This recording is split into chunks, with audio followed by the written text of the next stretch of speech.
Hey guys, welcome back to the All Sports Pass. My name's Eli, and we got Max here. Um, and it's finally football time in Tennessee again, and we got a lot to talk about before we head into the game on Saturday, where Tennessee will be taking on Syracuse at Mercedes-Benz Stadium in Atlanta. And yeah, there's so much to talk about, including the apparel deal that we just learned a couple weeks ago. So so we got a lot to talk about. But before we get into this, you already know we got to start off the verse of the day. Today's verse comes from Psalm 119, 165, and it says, Great peace have those who love your law, and nothing can make them stumble. And also, before we get in this video, leave a like, subscribe for more college football content, specifically Tennessee content, because personally, as you can tell, we're both Tennessee fans and we love the Vols. Yeah. Um, so without further ado, let's begin. So for Tennessee, they're coming off a 10-3 season. Of course, it was in the first round that they lost, college football playoffs, first round college football playoffs that they lost to Ohio State 42-17. And during the off season, there were some there was a bunch of rumors that ended up happening, but one of the things we're going to talk about first is the most recent one, and that's Tennessee leaving Nike after 10 years to go back to Adidas on a 10-year deal. Um, Personally, I don't have a problem with it as long as they do not look like the ones from, like, I want to say 2011 to 2014. Excuse me, guys. But but that's just what I think, because if y'all have seen those before, then you all would probably understand. Like, and now I will say this: I did take a look at some other teams' Adidas uniforms, and I don't think they're too bad. But I just hope that Tennessee gets like the best that Adidas has to offer, considering the fact that Tennessee is basically the premier college sports program of Adidas now. So yeah, so what do you think about it, Max? Me personally, I do like the Nike uniforms, but I think Adidas can be cheaper if you like try getting to buy shirts and stuff. So yeah, I do like that, but this Gunfield, Nick, uh, almost said Nico, Nike, um, uh, ca- that like Nike just has more aura to it than I did than Adidas. Yeah, and of course, when it was first rumored, I want to say back in May, I thought, okay, we'll just see what happens, like, because Danny White knows what's best for the program, like for all the athletics at Tennessee. We'll see what happens. I didn't expect it to actually happen to where they go back to Adidas. Um, Now, I just think this that Nike just makes the uniforms look clean. But if we're but I did see, like, of course, like you see like Miami uses Adidas. Um those uniforms are pretty good. If we have some like Miami's as uniforms, I wouldn't mind it, because those are fire. I'm not even gonna lie. Like, those look amazing. But if they're gonna be the ones from like 2011 to 2014, throw them in the dumpster. Yeah. And hey, if y'all want to look what we're talking about, just search up the 2011 2014 Adidas uniform, specifically 2011, because like they're most notable on like the away uniforms. Literally, they look like they were yellow, not Tennessee orange, and that's just me. So yeah. Um, but I really think that it will be interesting to see like what happens. But yeah, Yeah. Now I know you mentioned it. They just mentioned being like kind of yellow. I mean that does make sense because back then we were wetting the bed a lot those days, those Hmm. dark times. I know, but I'm just hoping that that Tennessee. Well, I just hope we actually get good looking Adidas uniforms rather than the last ones. So yeah. All right. And then moving on. The other thing that happened, we touched base on it on the schedule predictions video. Um, that's Nico Iamaleava going to UCLA, and in return, the UCLA transfer from App State decommits from UCLA and goes to Tennessee. So we technically get a trade. And I'm going to be honest, for all the people saying Tennessee is not going to be good under Aguilar, I'm going to be honest, we technically didn't even have a quarterback last year because if you saw what Nico did now, don't let those numbers fool you. Like he put up good numbers. Yeah, but he also ran got a bounce against Arkansas, got the last place. Exactly. Yeah. And the other thing I want to mention is that he overthrew like a lot of his passes. And the most like breakout games he had was of course against Chattanooga, which is FCS, Kent State, which went 0 and 12, and then UTEP, which he couldn't even throw anything in the first quarter, and it was tied 0-0 against like a team that was 2 and 8 at the time. So that's the thing about it, and really for all that happening, and also guys, if I cut out a little bit there, I was just readjusting the mic cover. But onto that, there is that Nico just was not really what I thought he was going to be when we got him a couple years ago. And then he has the audacity to ask for $4 million when literally Tennessee paid him $2 million his freshman year to sit on the bench. Like I'd rather be if I was Nico, I'd rather sit on the bench for $2 million because hey, that'd be an easy way to make $1 million. But I'm sorry to make $2 million. But to go out there and basically show that you're not like playing the way you're expected to, and then have the audacity to ask for $4 million, you're insane. So, and then I'm just glad Josh Heupel said take a hike because literally, and he even said that no one's above the program. And so Nico goes to UCLA, and I really think it's a downgrade because guess what? He's making less money at UCLA than he was at Tennessee. And of course, so we're not trying to get political, but you take a look at the tax like California has, he's going to lose a bunch of that money. Yeah, like I think he'd only make it like 900,000 now, like Yeah, not in a mil. yeah. So really, and the thing about it is UCLA, like this is like, in my opinion, they have not really like they've been struggling in football for a while now.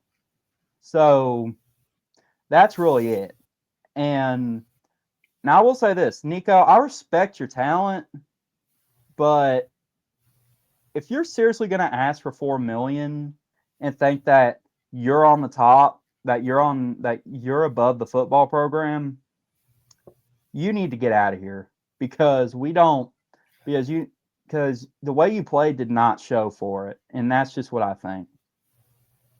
But however, we get Joey Aguilar he is from App State, and he ends up putting on some big numbers for the Mountaineers, and he And he also set single season records for passing yards with 3,757, passing touchdowns 33, total offense 4,002 yards, and 200-yard passing games with 13.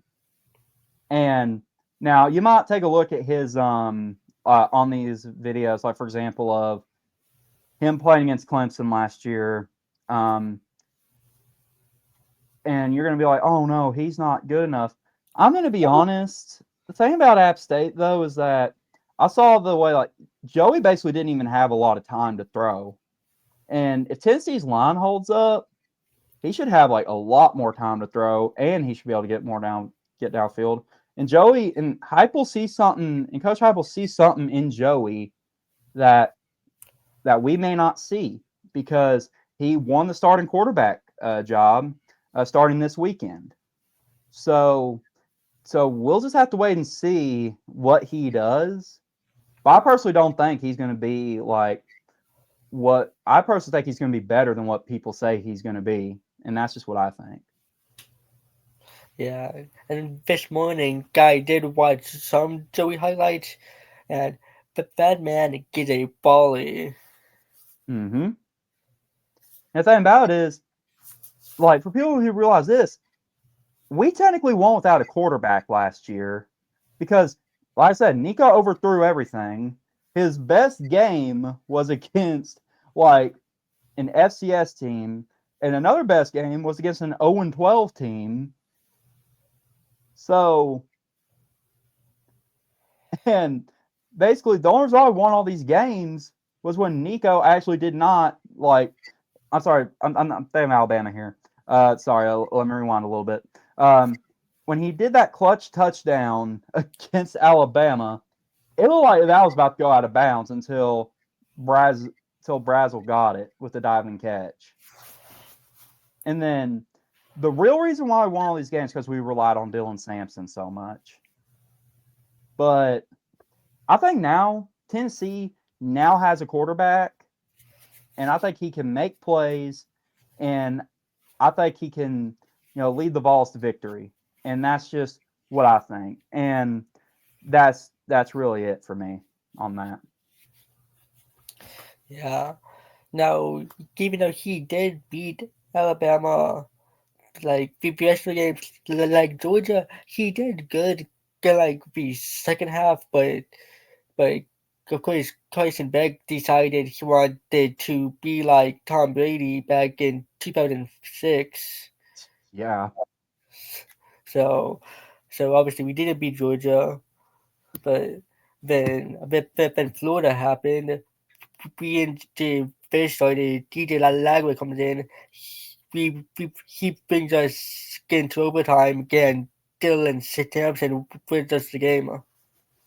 Mm-hmm. And yeah, and there's also another I want to talk about is the Vols ranking this season. They're starting in at 24, and after seeing, like, heck, I saw the Iowa State Kansas State game. How were they ranked ahead of Tennessee? Same with Oklahoma, and same with, like, who's that other team? Sorry. Okay, yeah, sorry, I completely lost my train of thought there. But how are they ranked ahead of Tennessee? That's just Avery Johnson. That's say why. it again. Said Avery Johnson, big quarterback. Yeah, but you gotta take a look at this. Like, you saw what happened. Kansas State was favored to win the Big 12. They got upset by Iowa State, and in my opinion, that game was a really good game. Well, But the first half wasn't. yeah, that's what I was about to say. It was a pretty good game, but Iowa State goes in and upsets them. Yeah, that's just all I have to say. And the thing about it is, I think they're really like, I really think that, people just love Nico Iamaleava too much to really see the facts, that, numbers some people say numbers never lie. I'm here to say that statement's false because I watched nearly, if not every Vols game this season, and like I said multiple times in this video, his best game was against an FCS team and an 0-12 team. So that's just all I have to say. Yeah. Now, you did mention numbers don't lie. And Tennessee fans, please don't hate me for this, but that statement is false for Hendon Hooker in NFL. In the NFL. Because I know a lot of people want him to go to the Titans. Let me tell you something. That's not happening. Our backup is so much better than him. Now, we Are you basically saying Will Levis? no Hendon Hooker. No, I'm saying like for the backup. I mean, Yeah. how? Dude, okay. That he can throw touchdowns. Hendon Hooker can't. Yeah, but I'm just gonna be honest though. Like the thing about Les, like if this is like 2022, I would have taken Hooker if I was the Titans. But the thing about Levis though, he was really the only one on the Titans roster, so that's really why he was able to throw touchdowns because he's like the only quarterback on the roster. Well, if we had Rudolph, I mean he bought out. I know. He- Yeah, and I think I think a friend actually sent me some clips of him actually throwing a touchdown. So yeah, um, but the thing about it is that is that I'll admit, like Tennessee, like will probably prove a lot of people wrong this weekend. And we spent 17 minutes talking about the off season. Let's get into the regular season now. First off, I'm going to call the Orange Bowl because Tennessee is playing the Syracuse Orange. And Syracuse, of course, having a good season last season. They go to a bowl game. They upset Miami. And yeah, they have their coach leads them into a 10-win season in his first season. And as we mentioned before, and I do not remember what video this was. The thing about it though is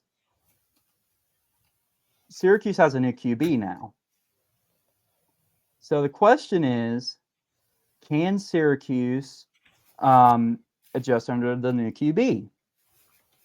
And that's the thing about it. And hold on, I thought I was on the right page here. Hold on. Where is it? There we go. And they also have some starters returning, which I'll read here. Wide receiver.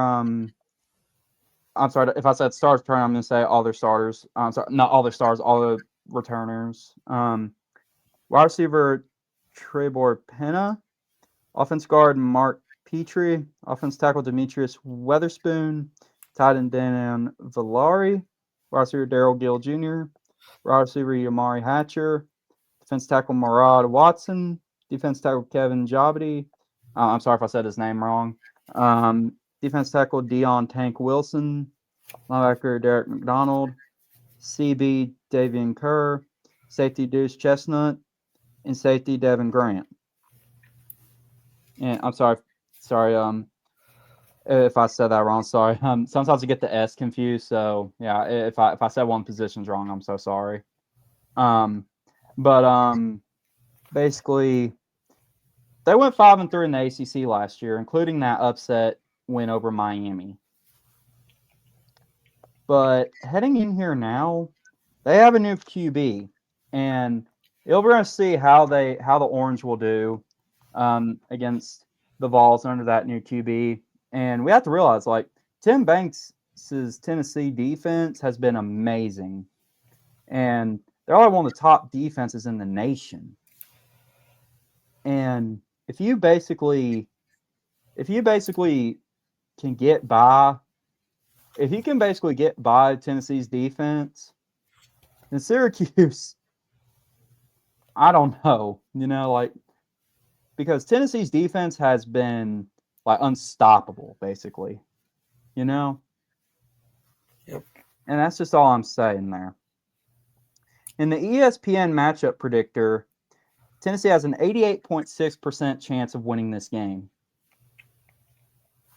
And I think that Tennessee has a huge chance of winning this game, like not only for that, but because Tennessee has some good returners coming back, and of course, Heupel said he expects Boo Carter to play.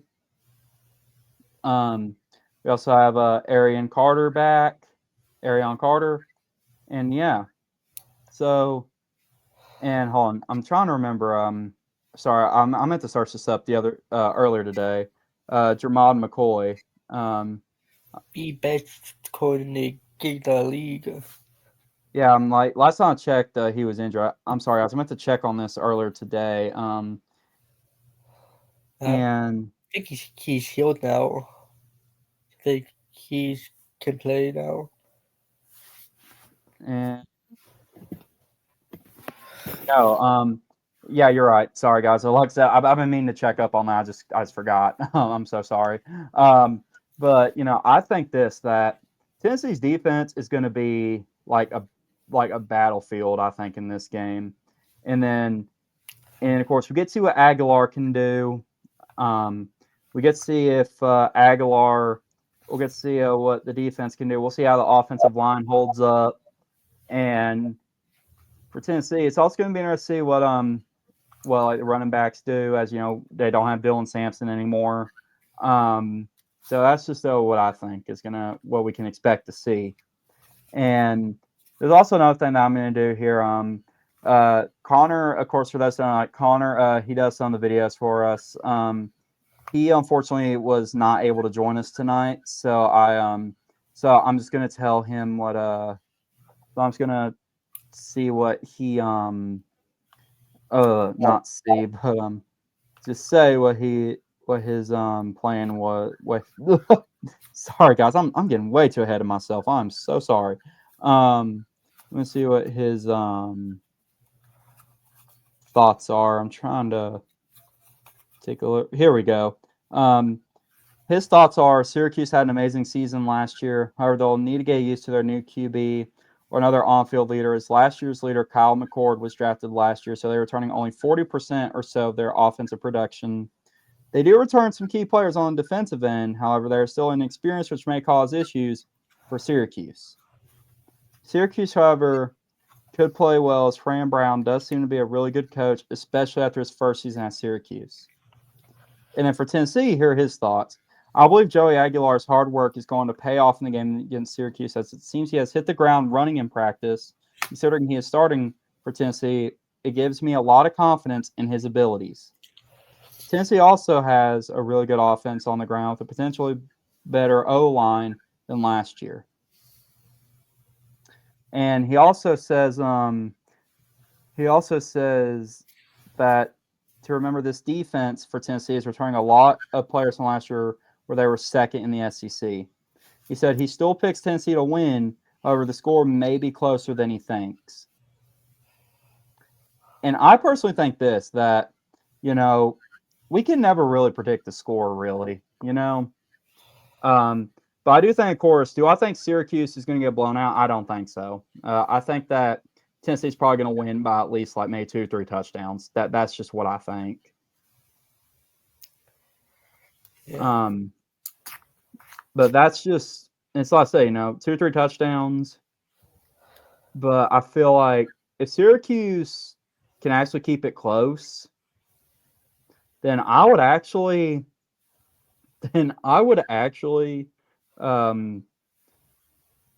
my hat off to him, because that would be amazing competition to start off the season.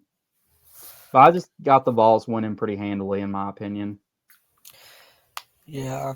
Now, just like Connor said, maybe Syracuse team is so like gun experience. Obviously, be big guy. You don't have Tom McCoy.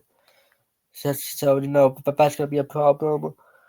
But just to see what that coach did last year, get his first season. Obviously go big 10-3. Mm-hmm. But now he's playing a SEC team that was just in a playoff game. Now obviously got blown out, but still. So I think Beaver should have win this pretty handily. Obviously Joey's just been putting in the effort, and even if he does get hit, George McIntyre looks really good.